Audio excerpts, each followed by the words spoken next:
A man named Kevin Cox is the owner of Bergeron's restaurant in Port Allen, Louisiana, and he decided as a promotion he would offer armed police officers a discount on their food. Well, another customer saw this and asked if the same deal could apply to regular people who go to the restaurant. So, in other words, if a plumber or an accountant came in strapped, would they get a discount? He said yes. Quote, "I just need to see a weapon. I need you to be carrying a gun. As long as everybody has a gun, we're all the same size. I keep hearing so much about people banning guns. Target's banning guns and these people are banning guns. They don't realize that that's where people with guns are gonna go. I don't want to take the opposite approach. How can I make my place safer?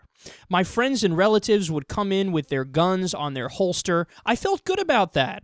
It made me feel safer that they were there with their gun. So why not include all good citizens with the officers too? If you have a gun on you, I'm going to give you a discount."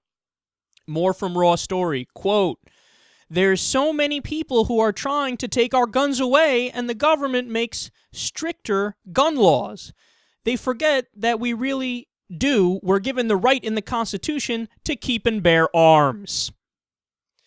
So, let's just get this out of the way right off the top here so crazy people don't attack me needlessly.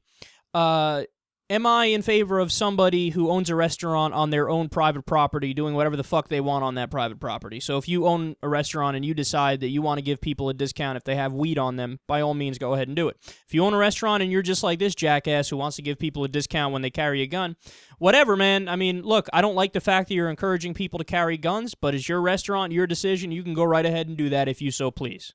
Okay? But here's the reality that you should understand before you implement said policy. That doesn't make your restaurant safer. It makes it less safe. That's an empirical, verifiable fact. Okay? Whether or not you choose to realize it is a different story. But it's not me saying it. It's a Harvard study that was done on this exact issue saying it. More guns does not equal more peace. Because this is the way, I've described this before on air, but I'll go through it again for people who may not have heard it. This is the way that the conservative orthodoxy goes. This is their argument. They say, well, there are more good people in the world than bad people, so if you arm everybody, the good people outnumber the bad people, and therefore there will be peace because the good people would be able to protect anybody if the bad people started shooting. Now, to be overly fair to them, that definitely makes sense in theory. Like, if you write it down on paper and read it out, you go, okay, that's logically consistent, okay? Here's the problem. It doesn't work when you actually apply it in real life. It turns out the opposite is true, that more guns equals more gun violence. Very simple equation. The more guns you have in circulation, the more gun violence there's going to be. Now, the evidence for that is overwhelming, not just from the Harvard study, which literally said that in the conclusion, but also anecdotally. Look at the United States of America. We have some of the laxest gun laws of the modern industrial nations. We have over 300 million guns in circulation. So according to the right-wing orthodoxy and their argument, well, since we have more guns, we will obviously have more peace, right?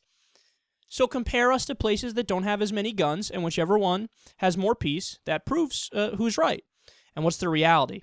The United States has 32,000 gun deaths on average every single year. That includes everything. Homicides, suicides, accidents, you name it. 32,000! How many are there in France? Less than 100. How many are there in Britain? Less than 100. Australia? Same thing. Japan has very few, if any, guns. They had, well, what is it, 6 gun deaths in the year 2006, and it was like a fucking national scandal. So that's the reality. More guns equals more gun violence. Sorry, when you buy a gun and you put it in your house, in theory you're protecting yourself, but actually, statistically, you just increase the likelihood of your ass getting shot simply by bringing the gun in the house. I know math is a hard thing to grasp, but it is what it is. You can't argue against it. Numbers are numbers. Facts are stubborn things.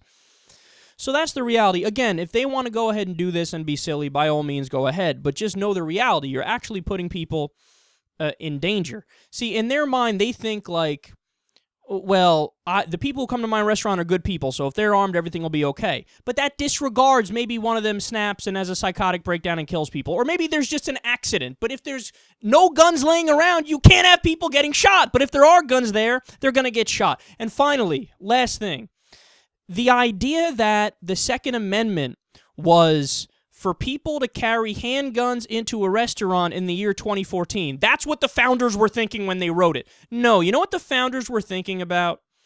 Indians and bears and the British when they wrote that. And they were also talking specifically about muskets because that's all that fucking exists. And it takes 17 and a half minutes to reload.